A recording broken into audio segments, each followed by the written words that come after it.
You can go into any museum and see artifacts from all periods of time that can help archaeologists and historians piece together history. But sometimes really important artifacts are just tucked away in ordinary places until someone discovers them. This is the case in our next story, where a descendant of the famous Sells Circus family uncovered some diaries and travelogues from their time in Australia between 1891 and 1892. Not much was known about this trip until these items were found. Luckily, the Columbus Metropolitan Library got to take a look at them, and they shared their findings with us.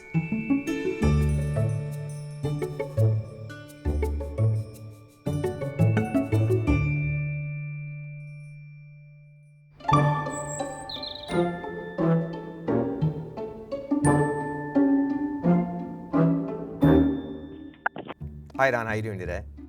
Fine, thank you. So can you tell me a little bit about this collection and how you obtained it? Okay, the collection that I have transferred basically includes a lot of material that I had inherited from my stepmother. I think the best way to start is the picture of the lady over on my left shoulder. I think you can see it there. Is a picture that we have inherited, and it is of Alice Sells. She was born in 1870 and died in 1890 during childbirth. Although she died during childbirth, the child survived, and that child was named Hester, and she was the mother of my stepmother, Hester Moyer, who is the person who gave me the collection here that includes a lot of material about the Sells brothers. I knew from my stepmother Hester that she had a connection to the Sells brothers family and to the circus. And she often used to talk about it. And I thought, well, I'll look into it, see what's available, and then try to find a good home for the various pieces of it. Can you actually tell me a little bit about what you sent to us? What I sent was several boxes of material. It includes some photo albums. One photo album was of the Sells brothers. There are a bunch of loose photographs in there as well. And the material that I think was of most interest to this discussion included material that was related to the Sells brothers circus trip in 1891 and through 92 to Australia. And that material included a route book. It included material that was in the form of a diary. There were 3 diaries, and that is the material I think that is most significant, because these are firsthand descriptions of what it was like leaving Columbus, Ohio in the middle of the afternoon on a train that took everyone out to California. They caught a steamer, and then the steamship went all the way down to Australia, and I believe it carried the whole family and all of the circus troupe too. So Don, what would you like to get out of this collection? What else would you like to know about the collection? What I'm looking forward to is to seeing the material that I have in a larger context of the whole Sells brothers operation, and get a better understanding of what it must have been like to organize a circus and then take it all the way across the country, including the animals. To me, it's just amazing to think about how much fortitude they had to be able to do all of this more than 130 years ago. That'd be great. We're going to do more research on it, and then we'll fill you in on what we find. Great. Great, thank you. Wow, Aaron, this is a cool donation. What do you have here? This is a Sells family collection that Don Snyder donated to us. The first thing that he donated to us were the Sells brothers route book that was taken in Australia in 1891 and 1892. The thing I love about the actual route book that they produced is it has a mini schedule at the very beginning. There's this first thing that I opened up is I noticed that there was an insert, Australian tour, and it tells you what city they were in and how long they were there. That's amazing. Which is really cool. And then as I started leafing through it, I realized that not only was there information about how each of their shows went and how their travel was, but also information about all the performers that were in the circus. So your acrobats, your clowns, your daredevils. Spread throughout the book, there are advertisements about the different acts that were a part of that particular season. Yeah. So what would it have been like to travel from Columbus, Ohio with the circus to Australia? Yeah, so the other interesting thing that we got that Don sent to us first was this diary that Nellie Thorpe wrote. Okay. And Nellie Thorpe was That name sounds familiar. Nellie Siebert Thorpe. This is her when she's probably in her 20s. Nellie Thorpe was married to a man named Henry Thorpe, Okay. who was the secretary and treasurer of the Sells Brothers Circus. They left September 3rd, 1891, and they get New South Wales on November 19th, 1891. So, yeah, 2 months. Wow. 2 months to get there through train and boat. So, what's interesting about these is they start in the United States, and the most interesting parts are the trips into California, actually. When they're in California, she mentions visiting San Francisco, and one of the strange things is that one of the tour guides takes her through the mean streets of San Francisco in the 1890s, and they end up in an opium den, and she describes this opium den in great detail. Wow. About the smell, and it's really interesting to hear this kind of socialite from Columbus go into the mean streets of San Francisco and describe her experiences there. The other cool things of that I find interesting are when she's on the ship, she talks about rough sea, she's talking about landing at different ports and islands. She talks about landing in Hawaii and meeting the Queen at the time. You can imagine shipping a gigantic circus across the country. It's quite expensive, so just hearing about the animals on the ship and how rough it was for them and how sick they got as well.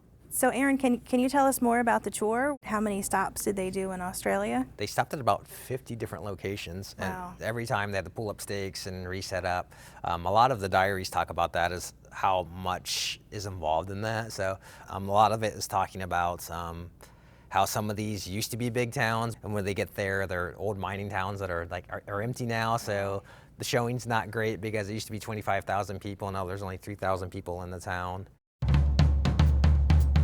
So the interesting thing too about these diaries is that they're very matter of fact. So I could give you an instance where she's just talking about, she's window shopping in Sydney, but she's also talking about, one of the horses got frightened when the elephants passed by, and one of them literally dropped dead of fright.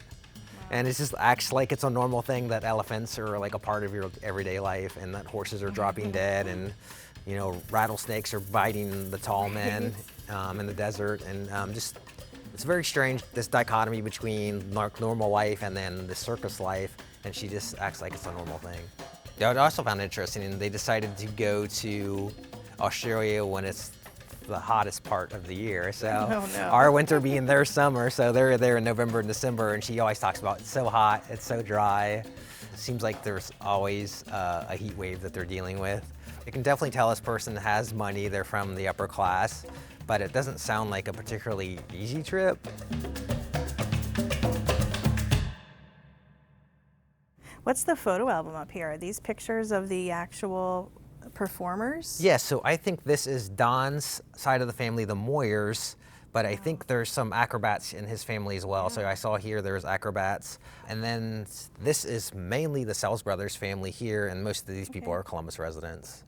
So these are really family photo albums that also capture the business that the family was in. Yeah. The photos really bring the diary to life, and even vice versa, really. The great thing about this collection is we can use the route book, the information that's provided in here, we can use it in tandem with these photographs and identify who these people are. Which is so cool because it's unusual to be able to have this number of photographs all together, but then be able to have a way to try to identify them. Just a great collection of things that are sort of cross-referenced from one another. Wow, Aaron, this is so cool that this came to the Columbus Metropolitan Library and will be part of the collection. How will people be able to see this? So what we'll be doing is scanning it and doing research on it to get it available online. It'll be on our My History website, which is columbuslibrary.org/myhistory, where we have over 1 million items already, and we'll keep adding to it. Sells Brothers is an important part of our history, so we'll keep adding to that Sells Brothers history with these new photographs. It always amazes me the things that people have in their homes and their attics and their basements, and eventually they will donate to the library. And I just love that we're able to bring all this together and make it available for people to see here at the library. Yeah, I agree, and I think the interesting part about this is just when you think all the old stuff is, already been donated or given or destroyed in some cases, that, you still find photo albums with tintypes in them from 150 years ago. Well, thank you for sharing this, Aaron. Thank you for saving it and getting it all digitized and saving this story for Columbus. Thank you.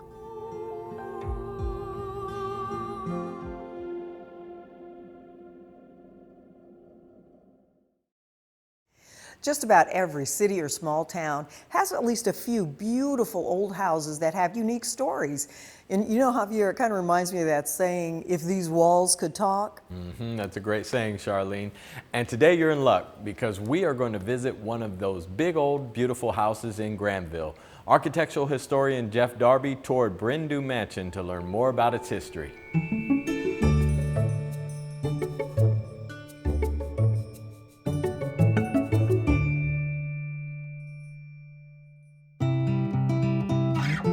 The Licking County village of Granville was settled in 1805, pretty early, 2 years after Ohio became a state. It's a town with some wonderful historic architecture, churches and commercial buildings. There are 2 historic inns, the Buxton Inn from 1812, the Granville Inn from 1924. But one of the best buildings in town is known as Brindoo Mansion. Brindoo is Welsh for Black Hill, probably named because of the density of the trees on the hillsides around. So we're going to visit today, learn about the history of the place and how it's used, how it was preserved, and I think we're going to have a pretty good time.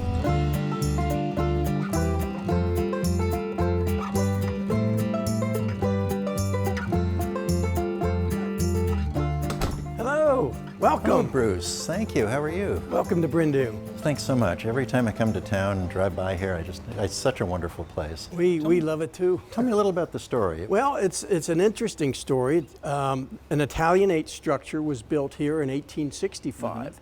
Mr. Jones built this structure that we see now, kind of inclusive and on top of and surrounding that structure. Let's have a tour. Yeah, let's come on in.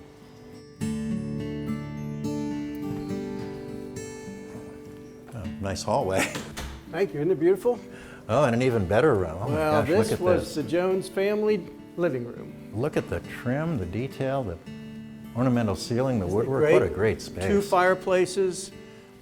This is all mahogany on this side of the house. Wow. Well, tell me about Mr. Jones. He obviously was pretty well off. Mr. Jones made his fortune in railroads and coal. And he used to live in a house downtown Granville. But I guess the urban downtown Granville must have, I got to get out of there. Too noisy and crowded. Yeah, so he bought this place, which was an Italianate structure, and then built the wings and built everything that pretty So much it's an you see. adaptation of an earlier building. It is. Probably Yes. from what, the 1850s or 60s? 1865 is Okay, the date we okay. have for that.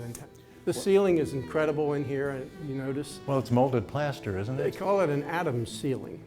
Yes, the brothers Adam, the English designers from the 18th century. Right. So not a lot of people can repair this. No, I imagine We not. had to have some work done in here, and This is not quarter-inch drywall. it's not. It's not.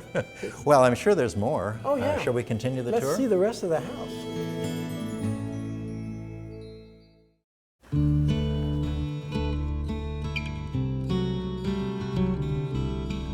Well, this is the east wing of the house, Jeff. Oh, this is a library then, a small library. Beautiful with the fireplace and quarter sawn oak wood. That's a very nice space. Nice. It's a great little room. Yeah, it's very nice. And that leads us into the bar. Oh, look at this. Now that looks like a real ice box, like a box for ice to keep things cool. Is that right? Well, it may have been at the time, but now it's an actual refrigerator, and it's cool in there, and we use it. That's great. Now, this is as it was when the village acquired the building? It was. Wow. And this room? On the original Frank Packard plan, this was the billiard room. Oh, well, of course. So- it's the right shape and proportion for a Yep. billiards table. So if this was the billiard room, that was maybe the study, this was the bar. I'm thinking this was the man cave of Well, that's why the bar's next 1905, door. Right? Yeah, the bar, the billiard room, they go together. Sure they do. So there's more to the house, more stories. There's an upstairs, There is. There are 3 floors in the mansion. and we can see those too. Let's take a walk and we'll see them.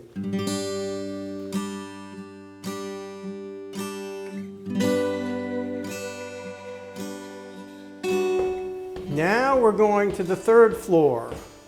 No one gets to come up here. Well, for me, the forbidden spaces are the best. That's right. That's what I thought.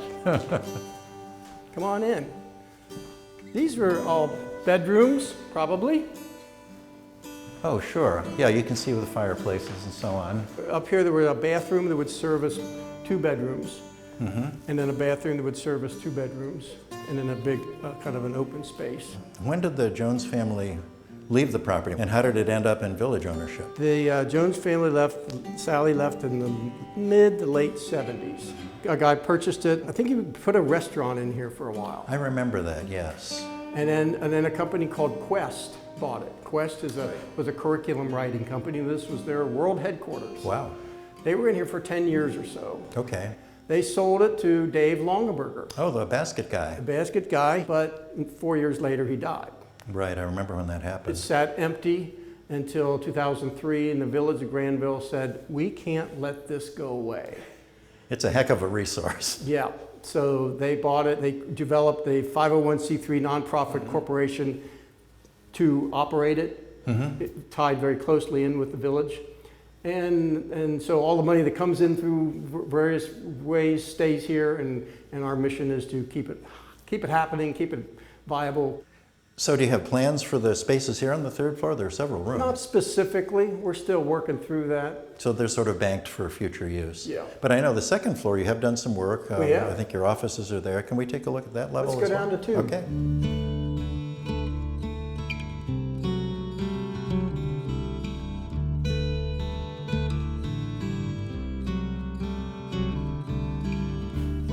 So this is the 2nd floor of the mansion, and you can see that there is a lot of space up here that is not usable. A definite mix of finished and unfinished. Yep, It's and then we're heading toward the spaces we can use up here on the 2nd a floor. little spooky and ooky like the Addams family house. Well, we hope not.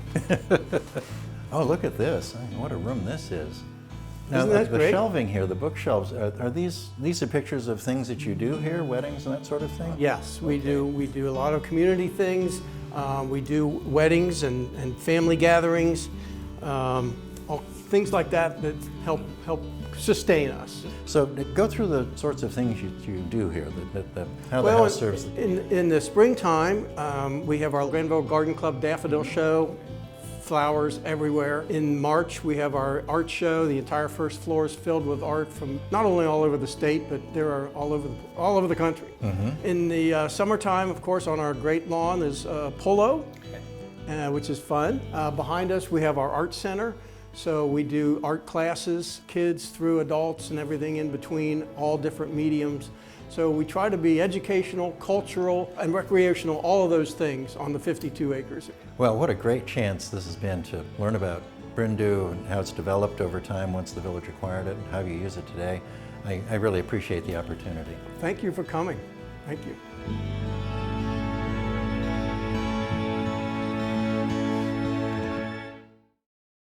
Driving around Columbus, you can sometimes see an old iconic sign where the business is no longer located there or even around anymore. For example, the Columbus Dispatch sign downtown. Right, or the Jerry's Drive-In sign, which was also TJ's at High Street and Morse Road. You could almost say they're signs of the time. Good one, Charlie. You know, a lot of work went into making these types of signs and also making them last. To learn more, we visited the Columbus Sign Company, which has been in business since 1911.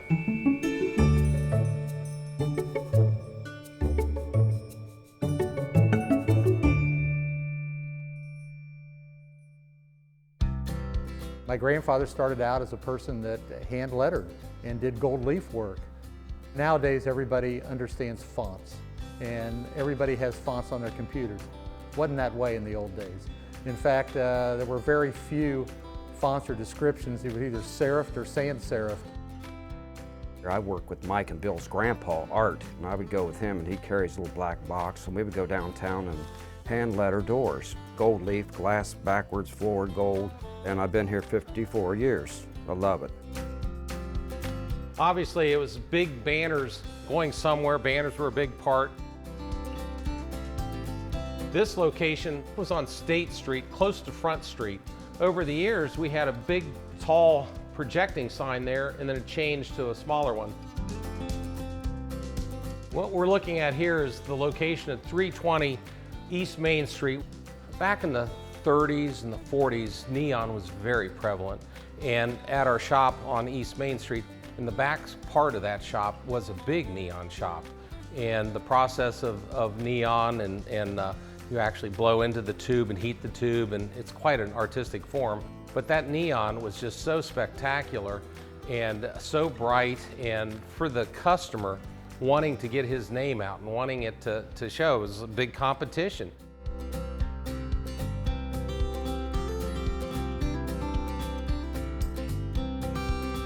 This particular sign actually is still downtown on High Street, and it's on the same building. And back in the 60s, they would, like part of the building would get condemned, so like the top 3 floors were torn down, and that sign remains there. This here was a downtown location of one of the drugstores. We have several drugstore photos.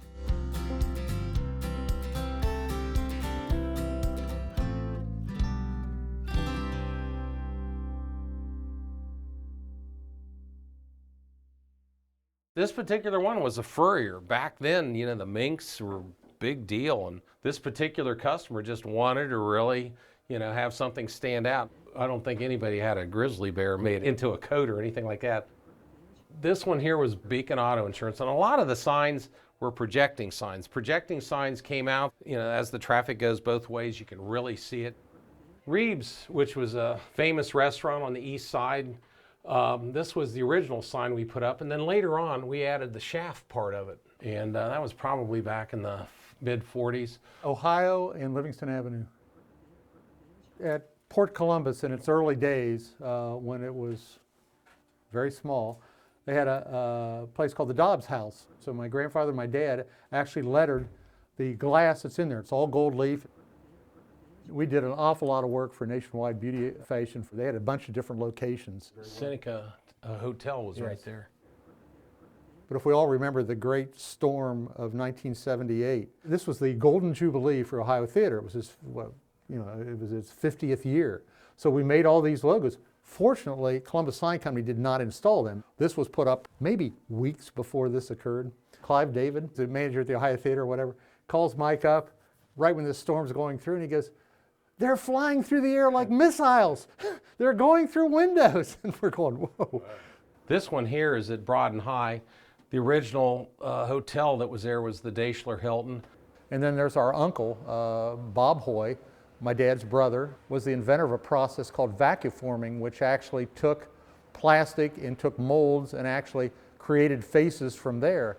And as a result, created a company called Vacuform, did all of Wendy's signs. Vacuform did Jerry's with the big sweeping arrow.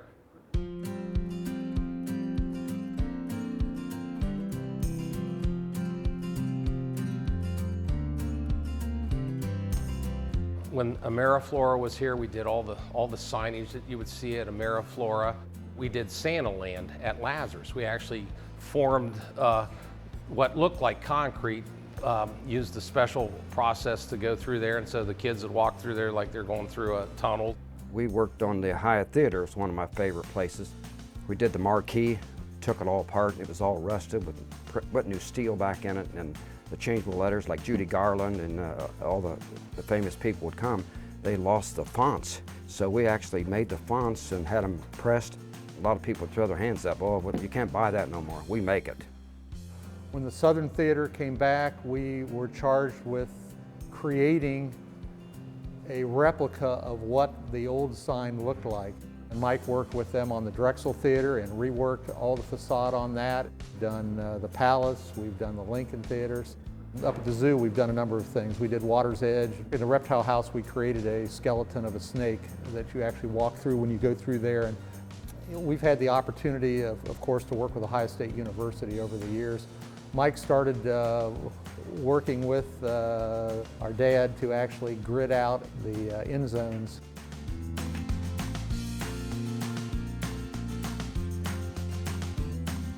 As I look downtown, the Elevator Brewery, which used to be the Clock, and reworking that. Looked like a Pilsner glass. That started where you see the real trademark signs downtown and the ones that really brought the vibrancy back to downtown.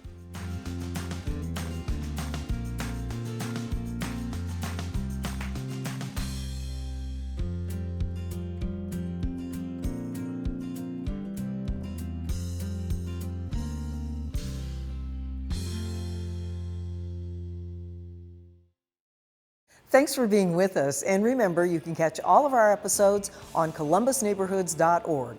Plus, see our stories on the WOSU mobile app. And you can follow us on Facebook, Twitter, and Instagram. We'll see you back here next week on Columbus Neighborhoods.